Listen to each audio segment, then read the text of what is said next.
Et passons à présent à la rubrique Expliquez-nous.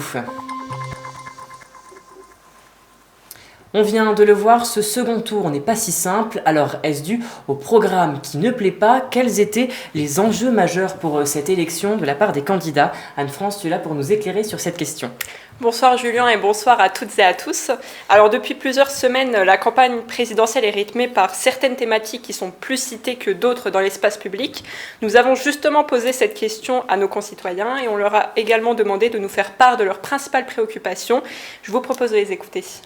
Comme un peu tout le monde, je dirais le pouvoir d'achat, parce qu'on a vraiment besoin de finir nos mois et de vivre décemment. Un peu plus d'argent pour finir les mois, tout simplement. Qui augmente toutes les retraites, qui diminue la TVA. Parce que M. Macron, avant qu'il soit élu, quand il a fait sa campagne électorale, a promis « je augmenterai les retraites de 300 €. Il n'a rien fait. Il a réaugmenté la hache et le RSA. Et nous, tous les retraités, il nous prend pour des hommes riches. Premièrement, notre pouvoir d'achat qui a diminué. Deuxièmement, notre sécurité. Troisièmement,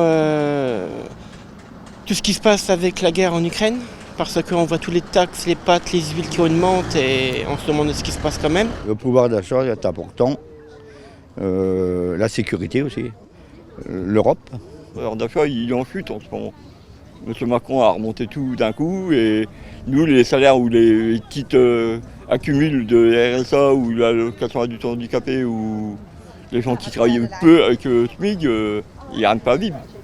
Alors, comme vous avez pu l'entendre, les réponses que nous avons obtenues coïncident globalement avec les grandes questions de cette élection qui sont évoquées dans les médias nationaux depuis plusieurs semaines. Le pouvoir d'achat apparaît comme la première préoccupation des Français. Nos concitoyens ont d'ailleurs été nombreux à le citer. Donc, pour sonder une plus large palette de répondants sur l'importance de cet enjeu, on a posé la question suivante à nos internautes sur les réseaux sociaux. Le pouvoir d'achat est-il l'enjeu principal de l'élection présidentielle? Résultat, 66% affirment que le pouvoir d'achat est bel et bien le thème principal de cette élection, contre 34% qui estiment que d'autres sujets peuvent avoir plus ou du moins tout autant d'importance. Et quels sont du coup les enjeux d'Emmanuel Macron et de Marine Le Pen? Qu'en est-il de leur programme pour cette élection 2022? Alors, les programmes des deux candidats sont en de nombreux points radicalement opposés. On a réalisé un comparatif de certaines mesures des deux candidats sur 3 thèmes qui reviennent de manière régulière dans le débat public. Donc, le pouvoir d'achat, la sécurité et les retraites.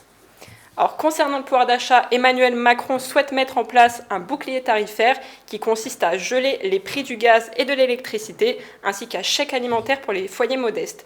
Marine Le Pen, quant à elle, veut baisser la TVA sur l'énergie en passant de 20 à 5,5% sur les carburants, le fioul, l'électricité et le gaz, mais également une TVA à 0% sur certains produits de première nécessité. Et du côté de la sécurité, qu'en est-il? Alors, du côté de la sécurité, le président sortant souhaite doubler la présence des forces de l'ordre sur la voie publique et déployer 200 brigades de gendarmerie en ruralité. Il souhaite également prévoir de nouvelles amendes forfaitaires plutôt que des procédures longues en ce qui concerne des délits du quotidien.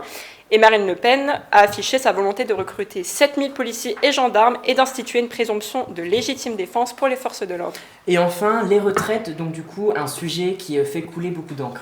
Alors en effet, c'est un sujet de grande tension, l'âge de départ à la retraite. Alors Emmanuel Macron veut le relever à 65 ans ou 64 ans et fixer la pension minimale à 1100 €. Et Marine Le Pen, elle, laisse l'âge de départ à la retraite à 62 ans ou 60 ans pour ceux qui ont commencé à travailler avant 20 ans. Et elle souhaite également réindexer les retraites sur l'inflation. Mais à contrario, on peut quand même noter des mesures communes pour les deux programmes. En effet, on peut noter une mesure commune qui concerne la guerre en Ukraine, puisque Emmanuel Macron comme Marine Le Pen sont pour l'accueil de réfugiés ukrainiens sur notre sol. Eh bien, merci Anne-France pour toutes ces explications très claires.